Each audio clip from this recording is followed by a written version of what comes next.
अपनी एक जमी अपना एक आकाश पैदा कर, अपनी एक जमी अपना एक आकाश पैदा कर, तू अपने लिए एक नया इतिहास पैदा कर। मांगने से कब मिलती है मंजिल मेरे बच्चों, मांगने से कब मिलती है मंजिल मेरे बच्चों, तू अपने हर कदम पर विश्वास पैदा कर। इन्हीं शब्दों के साथ में किससे लावालव का संबोधन के लिए आमंत्रित करना चाहूंगी राजवर्धन जी को और प्रियंका जी को। कृपया वो मंच पे आए और किससे लावालव का संबोधन करें।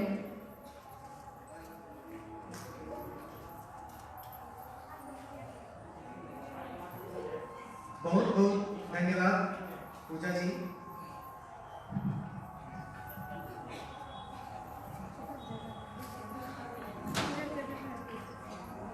नमस्कार। आज किससे लावालव नामक बच्चों की किताब के विमोचन में मैं आप सभी का स्वागत करती हूँ। किस्से लावालव अर्थात ऐसा किताब जो किस्सों से भरा पड़ा है। सबसे खुशी की बात तो यह है कि इस किताब में छपे सभी किस्से कहानी के लेखक और चित्रकार कोई दूसरा नहीं बल्कि हमारे और आपके घर परिवार के अपने बच्चे हैं।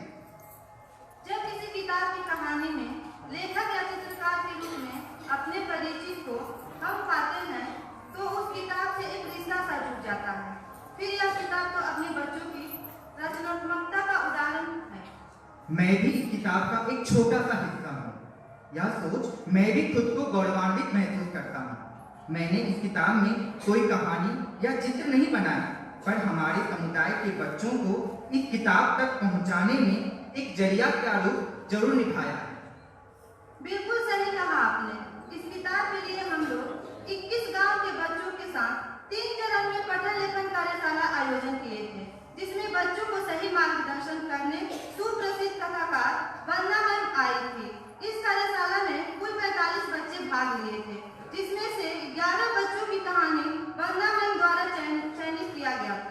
बच्चों की कहानी के शीर्षक व्याकरण और वर्तनी को शुद्धिकरण करने के लिए शब्दकोश का इस्तेमाल एवं कहानी को पढ़ना सुनना भी खूब किया गया। बच्चों ने लगातार अपनी कहानी को पर काम किया।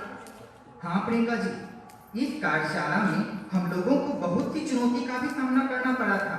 मुझे याद है इस किताब के लिए जब बच्चों द्वारा कहानी लिखी जा चुकी थी तो आवश्यक था उस कहानी को और रोचक बनाने के लिए बच्चों को अपनी तरफ खींचने वाली आकर्षण की, जो कहानी के साथ उसका इलस्ट्रेशन दे सकता था। जब कहानी बच्चों की है तो इसका इलस्ट्रेशन भी बच्चों की ही होनी चाहिए। इसलिए हम लोगों ने अपने आसपास के बच्चों को इसके लिए तैयार किया, जिसके लिए मैं शांति निकेतन से आई प्रियोति मैम को दिल से धन्यवाद देना चाहता हूँ। उनका साथ हम लोगों के लिए बहुत ही बहुमूल्य रहा। उनके शांत स्वभाव के साथ उनकी रचनात्मकता कौशल से मैंने बहुत कुछ सीखा है। वंदना मैम के सानिध्य में बच्चों द्वारा 11 कहानी तैयार की, जिसे लेकर मैं और प्रियोति मैम अपने आसपास के विद्यालय, जिसमें मध्य विद्यालय बंधु श्री राम, मध्य विद्यालय बढ़ुलिया, मध्य विद्यालय बलिया, उच्च विद्यालय बंगरा उज्जैन तथा संजलपुर गांव गए। ये बहुत ही अच्छा अनुभव था इस तरह बच्चों के साथ कहानी और चित्र के माध्यम से जुड़ने का।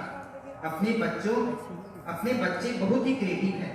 मैम के द्वारा यह प्रतिक्रिया सुन मेरा तो सीना ही चौड़ा हो गया था। आप प्रियोति मैम के साथ सुबह विद्यालय या समुदाय जाते थे, पर मजा तो शाम को आता था, जब शाम को लेखक और चित्रकार दोनों की सोच का समागम देखने को मिलता था। लेखक अपनी कहानी पढ़कर सुनाते तो चित्रकार उसे अपने रेखाओं में ढालने की कोशिश करते। सभी बच्चे बहुत ही मन से, बहुत ही मेहनत से अपना कार्य किए और सबसे प्रमुख बात यह है, चित्र बनाकर उस चित्र का जब विश्लेषण बच्चों द्वारा किया जाता था तो उसमें बच्चों की मासूमियत तथा उसकी सोच को सुनकर हम लोग भी दंग रह जाते थे। उस समय बारिश का मौसम था, विद्यालय में परीक्षा चल रही थी, फिर भी बच्चों ने अपने खाली समय में हम लोगों के साथ हुआ था कि जुड़ा मैं एक घटना आपके साथ साझा करता हूँ। कार्यशाला का अंतिम दिन था। आज जोरों की बारिश हो रही थी, इतनी बारिश कि सरकार द्वारा विद्यालय में चल रहे परीक्षा को भी स्थगित कर विद्यालय बंद करवा दिया गया था और हम लोग को उस कार्यशाला के लिए उच्च विद्यालय जाना। हम लोगों से लगा कि आज कार्यशाला से जब बात हुई, उन्होंने बताया कि सर विद्यालय तो बंद है और परिसर में बहुत पानी भी लगा है। अच्छा होगा आप लोग नहीं आए, क्योंकि पानी रोड से विद्यालय परिसर तक भरा है, करीब कमर तक। आप लोगों की गाड़ी भी नहीं आ पाएगी। मैंने उनसे पूछा, फिर तो बच्चे भी नहीं आ पाएंगे? इस पर उनका जवाब जो था वह हम लोगों के भीतर एक जुनून पैदा कर दिया। उन्होंने बताया कि बच्चे छाता लेकर पानी में भीगते भागते आए हैं। जब बच्चे भीगते भागते आ सकते हैं तो क्या हम लोग उन बच्चों से भी ज्यादा कमजोर हैं, जो हमें अपना विचार बदलना पड़े? यह सोच हम लोग निकल पड़े। वास्तव में पानी बहुत था। रास्ते में ही गाड़ी से उतरकर कमर भर पानी को पार करते हुए हम दोनों विद्यालय पहुंचे, जिसमें प्योती मैम का पैर भी फिसला और वह पानी में गिरते गिरते बची। पर वह बहुत खुश थी, क्योंकि बच्चे कला के महत्व को समझते हुए इन सारी दुविधा जो पार करके आए थे। आखिरकार पुस्तक छपकर आ गया है, जिसमें सभी लेखक और चित्रकार, बच्चों के साथ साथ सभी शिक्षक अभिभावक भी गर्व का अनुभव कर रहे हैं। सभी बच्चों को बहुत बहुत बधाई है, उसे अपनी अंदर की कला को समझने तथा सही दिशा निर्देश देने। हम आशा करते हैं कि किस्से लबालब की कहानियों से बच्चे अपनी क्षमता को पहचान सकेंगे तथा बढ़ चढ़कर आगे और किस्से लिखेंगे और उसे अपने रंगों से भरेंगे। धन्यवाद। हम चाहते हैं कि किस्से लबालब की किताब का विमोचन इन छोटे छोटे बच्चों के हाथों हो, क्योंकि मेहनत इनकी थी, कोशिश इनकी थी, रचनाएं इनकी थी और सपने इनके थे। तो हम चाहते हैं एक बार किताब का रिबन खोलकर इन बच्चों के हाथों इस किस्से लबालब किताब का विमोचन हो। तो एक जोरदार ताली से इन बच्चों के हौसला बढ़ाते हैं हम लोग।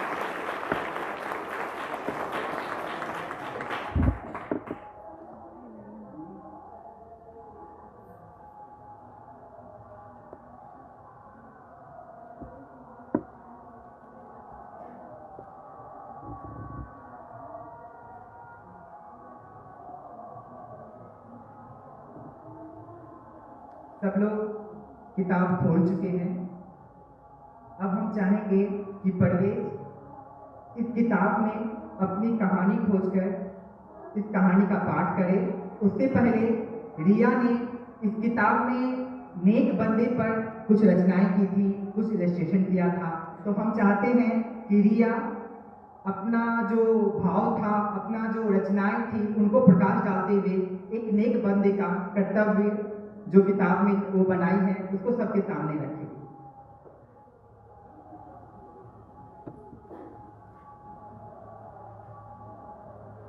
नमस्कार, मैं रिया सिंह बड़ुलिया गांव की रहने वाली हूँ। जैसा कि आप सभी जानते हैं, आज के ही दिन किस्से लबालब किताब का रिलीज होने वाला है।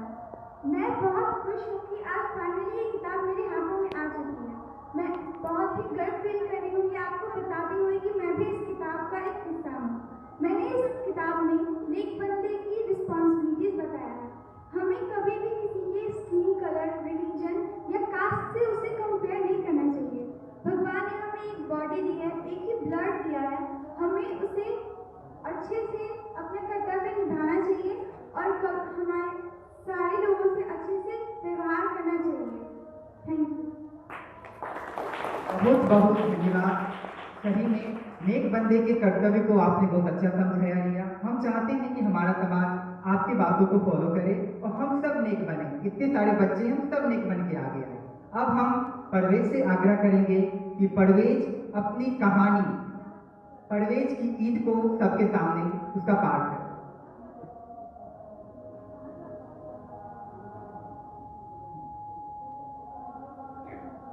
गुड मॉर्निंग, मेरा नाम परवेज आलम है, ग्राम पोस्ट भौराजपुर में 8th क्लास का स्टूडेंट हूँ। ये किस्से लबालब की किताब हमको बहुत अच्छी लगी। यह किताब हम 3 दिन आकर यहाँ पे कार्यपालिका में लिखे थे। इस किताब को वंदना मैम के द्वारा हम लोग मिलकर बनाए थे।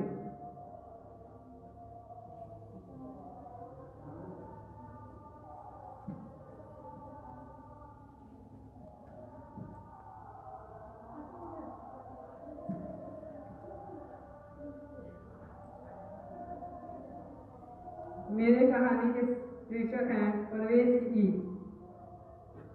भारत देश के बिहार प्रदेश के सिवान जिले के सबसे बड़े गांव भवराजपुर में परवेश आलम नाम का एक लड़का रहता था। वह बहुत बुद्धिमान था।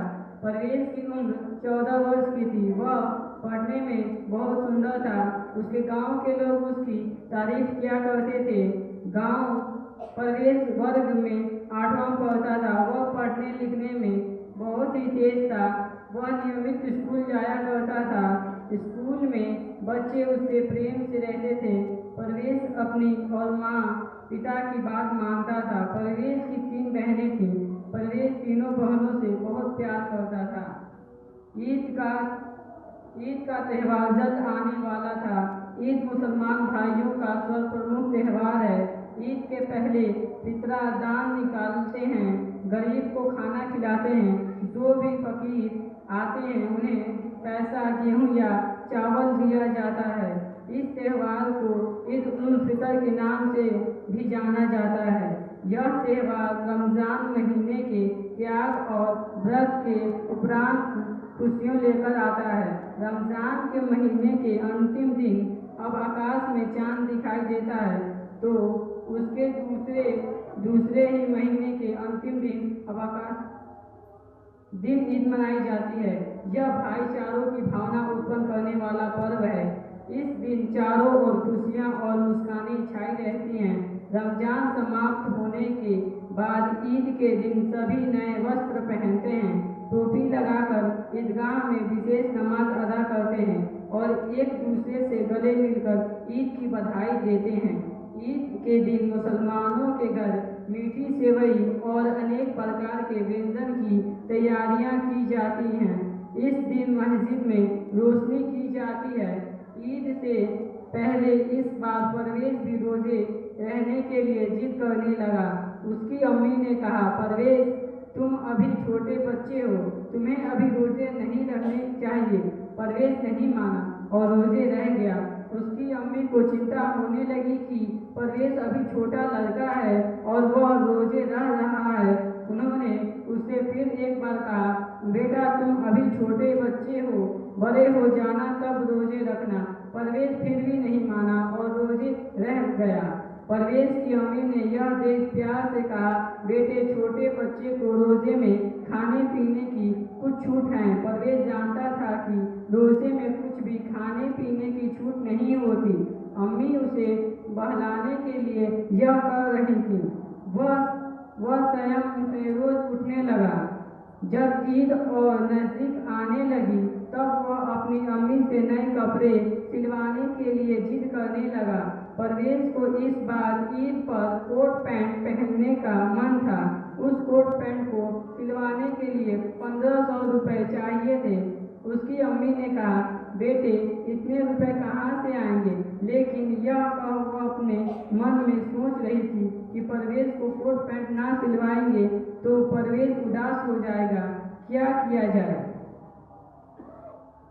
उन्होंने कपड़े सिलवाने की हामी भर दी। परवेश बहुत खुश था कि उसकी अम्मी उसे नए कपड़े सिलवाएंगी।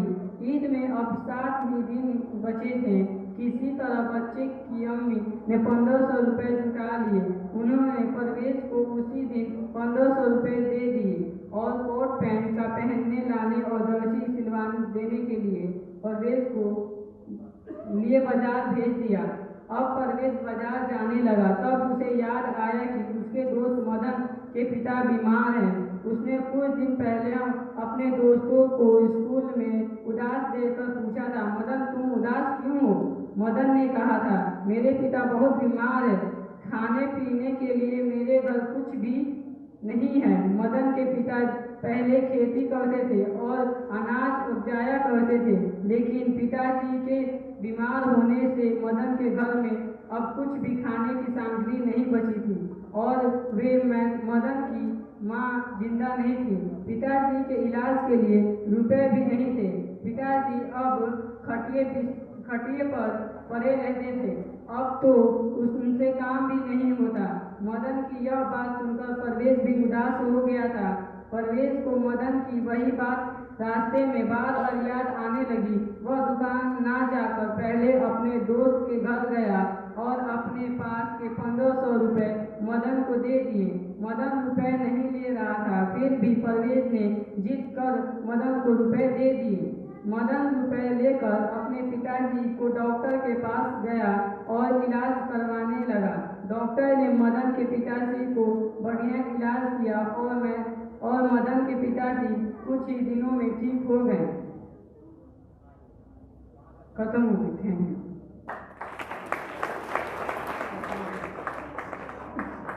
बहुत बहुत धन्यवाद। बहुत ही अच्छी कहानी है। आशा करते हैं कि आप लोग को पढ़ के ये और अच्छा अनुभव देगा। अब हम चाहते हैं कि सारे बच्चे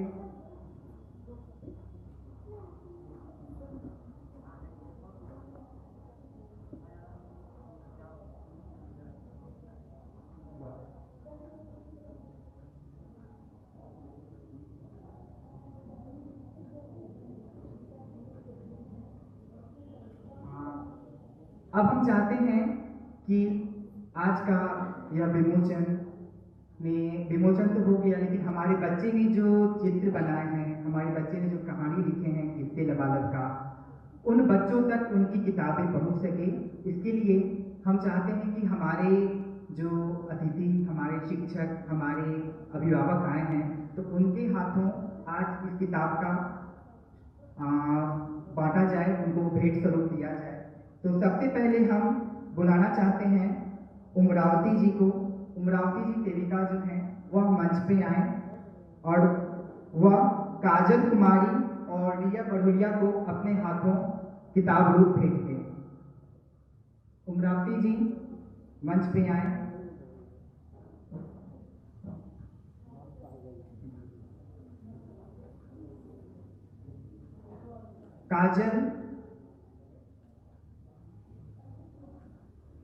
काजल कुमारी बंगड़ा उज्जैन और रिया कुमारी बढ़ुरिया मंच पे आए।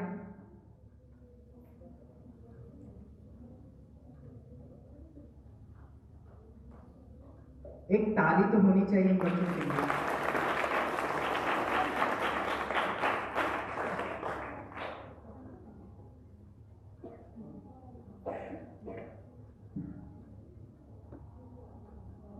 खुशी कुमारी बलिया मंच पे आए और अंजू शर्मा बढ़ुरिया मंच पे आए।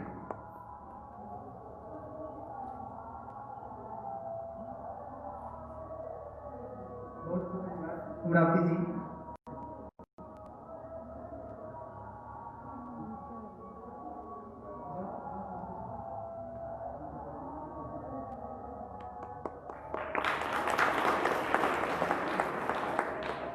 अब हम पुरस्कार देने के लिए सुष्मिता मैम को मंच पर बुलाना चाहते हैं। सुष्मिता मैम, हम मंच पे आए और बच्चों को पुरस्कार दें। पुरस्कार लेने के लिए हम अलका कुमारी और सिमरन कुमारी नरेंद्रपुर को बुलाना चाहते हैं। अलका कुमारी, सिमरन कुमारी।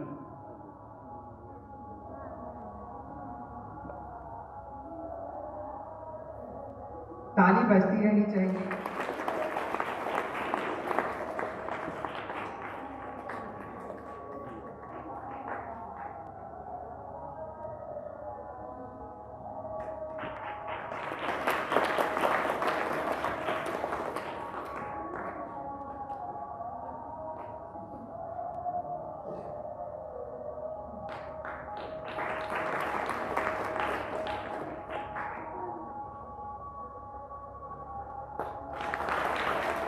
बहुत बहुत धन्यवाद सुष्मिता मैम। अब हम मंच पे बुलाना चाहते हैं ज्योति कुमारी, अभिभावक में सरस्वती देवी को बुलाना चाहते हैं। यह पूनम कुमारी और खुशबू कुमारी को अपने हाथों किताब भेंट करेंगे। पूनम बढ़ुलिया और खुशबू गोठी।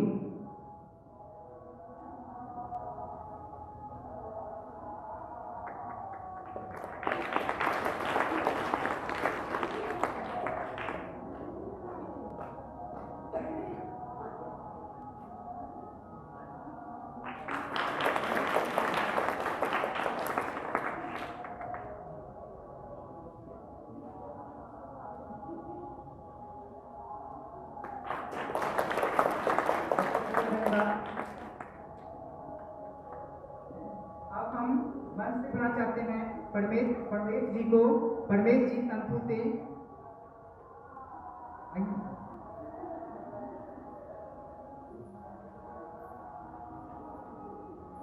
आज ही आपको बच्चों को किताब ही देनी है फिर।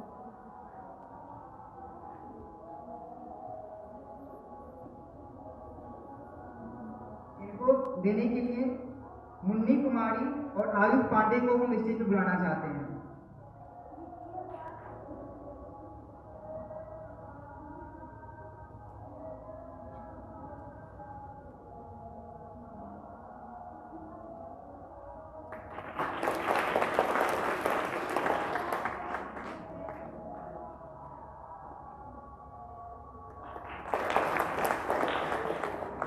बहुत बहुत धन्यवाद परमेश जी। अब हम शाहिल कुमार उनको बुलाना चाहते हैं। अभिभावक में शाहिल कुमार आए हैं।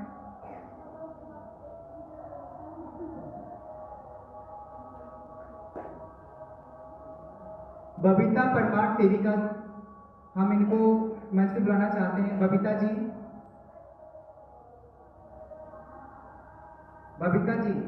बबीता पर्वत आइए मंच पे आए। बबीता पर्वत जी आए।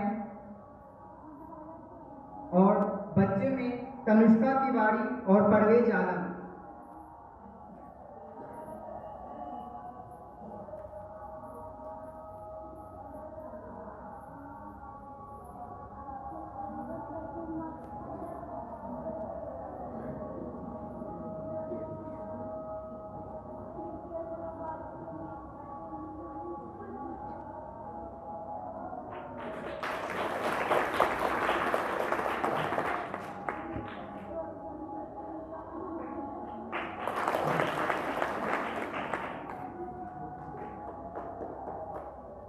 बहुत बहुत धन्यवाद बबीता जी।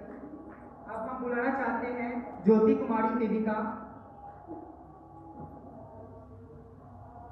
ज्योति जी आएंगी और ये मनीषा कुमारी और गजला कुमारी को अपने हाथों किताब भेंट करेंगी। मनीषा कुमारी और गजला कुमारी।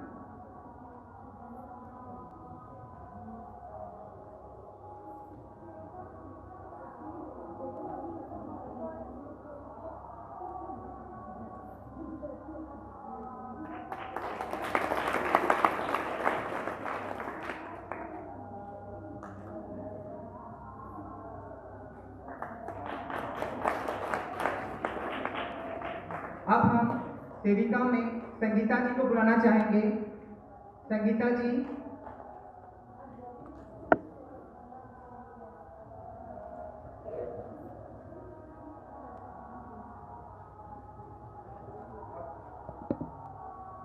विकास कुमार और सोनम कुमारी, बच्चे में सोनम कुमारी बलिया और विकास कुमार नरेंद्रपुर।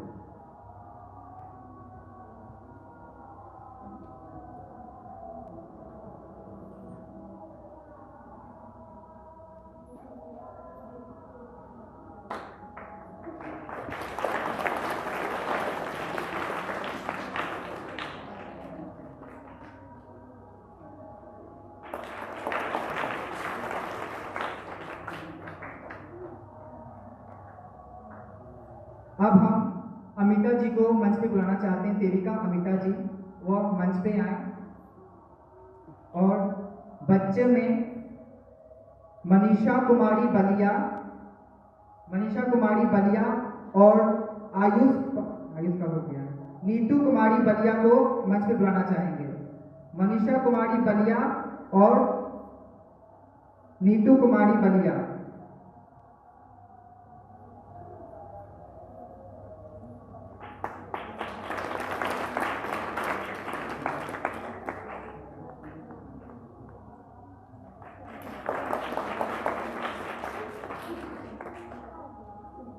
अब हम सेविका में वर्षा जी को बुलाना चाहेंगे। वर्षा जी आप मंच पे आए। और बड़ुलिया की मनीषा गौड़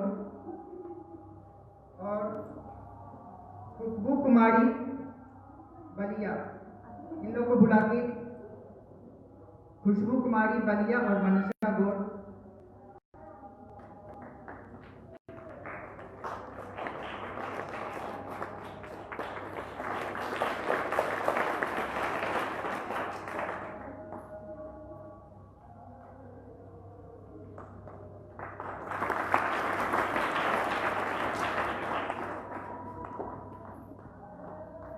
बहुत धन्यवाद। अब हम मंच पे बड़ुलिया की एक मैम आई हुई हैं, मैम को आमंत्रित करना चाहते हैं। मैम स्टेज पे आए और अपने बच्चों के हार्दिक पुरस्कार देंगे। नीभा कुमारी बलिया और खुशबू कुमारी बंधु श्री राम। सुनीता मैम से आग्रह है, सुनीता मैम मंच पे आए और नीभा कुमारी और खुशबू कुमारी मंच पे आए।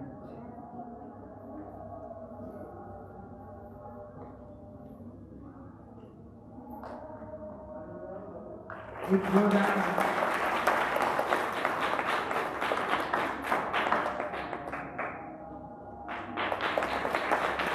बहुत बहुत धन्यवाद। अब हम मंच पर हजरुल खातून अभिभावक हजरुल खातून मैम से मंच पे मैम को मंच पे आमंत्रित करते हैं। यह पुरस्कार देने के लिए आएंगी काजल कुमारी बंगराव जैन और रिया सिंह बड़ुलिया को। रिया सिंह बड़ुलिया,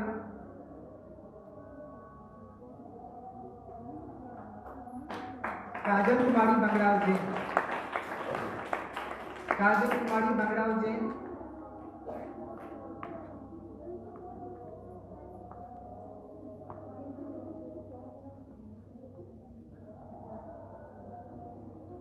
पलक शर्मा, पलक शर्मा,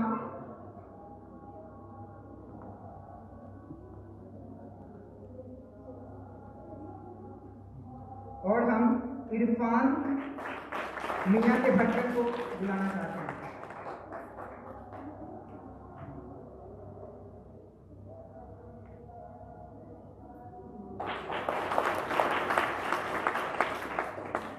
अब हम मंच पर अशोक शाह जी को बुलाना चाहते हैं। अशोक शाह जी अभिभावक में।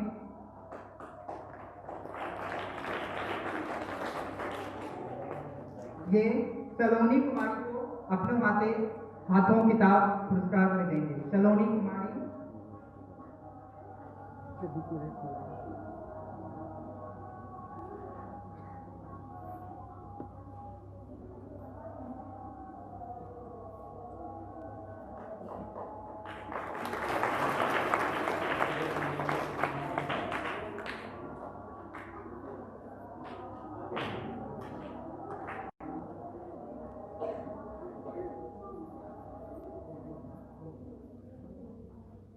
बहुत बहुत धन्यवाद। अब हम कार्यक्रम को आगे बढ़ाते हुए कुछ अभिभावक का फीडबैक। हमारे बच्चे आगे बढ़ रहे हैं, हमारे बच्चे कुछ कर रहे हैं। एक किताब में एक लेखक के रूप में, एक चित्रकार के रूप में नाम आना बहुत गर्व की बात होती है। आप बच्चों की तरह हम भी खुद को गौरवान्वित महसूस कर रहे हैं कि हम भी इसका हिस्सा हैं, और हमारे साथ साथ हमारे अभिभावक और हमारे शिक्षक और पूरा परिवर्तन गौरवान्वित है।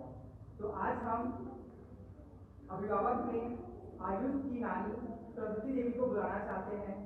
वो उनको कैसा लगा यह जानकर उनके बच्चे का किताब एक किस्से वाला किताब में उनकी कहानी, उनकी रचनाएं छपने जा रही है। तो एक जोरदार ताली से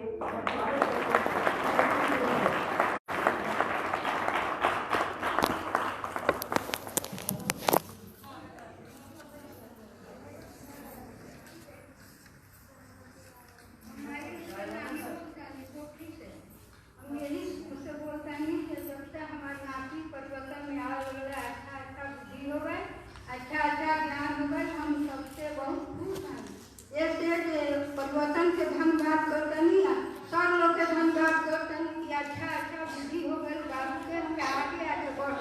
इससे हमने को बहुत खुश बनी है कि भगवान जाके आगे महल बढ़ाओ आया और दुआ दे और परिवर्तन के धन्यवाद।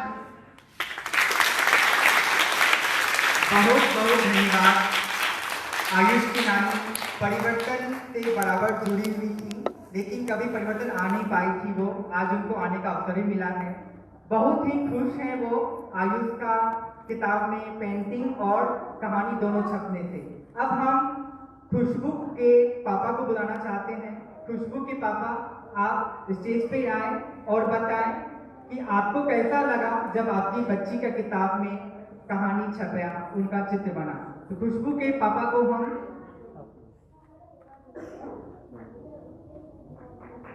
चलिए ताली स्वागत करते हैं। ये कहानी हमको अच्छा लगी। खुशबू को मैं पापा बोलता हूँ। जो बच्चे आगे नए पढ़ते हैं वो अच्छा है। ये परिवर्तन से हम लोग का सब अच्छा लगा। ऐसे भी पढ़ते रहो बच्चों और बच्चियों, आप लोग ध्यान दीजिए और पढ़िए, आगे नए विकास बढ़ाइए और सब ठीक है। धन्यवाद। बहुत अच्छे, जरूर पढ़ेंगे बच्चे जब हम अभिभावक और हम शिक्षक और हम प्यारे प्यारे बच्चों को पढ़ने में मन लगेगा, कुछ करने में मन लगेगा। तो अब हम अपना अनुभव साझा करने के लिए कि इस किताब में कहानी लिखने के बाद, चित्र बनाने के बाद उसमें क्या क्या परिवर्तन आया है, उनकी सोच क्या बदली है, इन सब बातों का थोड़ा सा जानकारी लेने के लिए हम मंच पर आयुष पांडे को बुलाना चाहेंगे। आयुष पांडे, आप मंच पर आए और अपना अनुभव साझा करें। जोरदार ताली स्वागत करते हैं आयुष।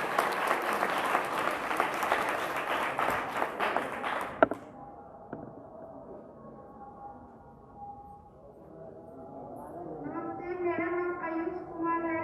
मैं BM स्टूडेंट अकेडमी गोरखपुर में पढ़ता हूँ। मैं क्लास 8 में पढ़ता हूँ। मैं जब किसी में कहानी लिखा था तो मुझे बहुत अच्छा लगा। पहले तो लगा कि मैं कहानी नहीं लिख पाऊंगा, लेकिन बाद में जब मैं कहानी लिखने लगा तो मुझे मालूम पड़ने लगा कि ऐसे अगर कैसे लिखेंगे तो आगे बढ़ेंगे। तो फिर हमारा कहानी पूरा कंप्लीट हुआ। धन्यवाद। बहुत बहुत धन्यवाद। अब हम मंच पर सिमरन कुमारी को बुलाना चाहते हैं। सिमरन कुमारी आए और अपना अनुभव साझा करें। एक जोरदार ताली से स्वागत करते हैं सिमरन का, इसके हौसले का और इनकी रचनात्मकता का। यहाँ पे उपस्थित सभी लोगों को मेरा नमस्कार। मेरा नाम सिमरन सिंह है और मैं 10th क्लास में पढ़ती हूँ। जब मैं यहाँ पहली बार परिवर्तन आई कहानी लिखने के लिए तो मुझे बहुत ही अच्छा लगा और कहानी जब मैं लिखने लगी तो मुझे पता चला कि वंदना मैम बहुत ही अच्छा से कहानी लिखवा रही थी और उन्होंने हम लोग का पूरा सपोर्ट दिया और हम लोगों ने इस कहानी को अच्छे से लिख पाया। धन्यवाद। बहुत धन्यवाद।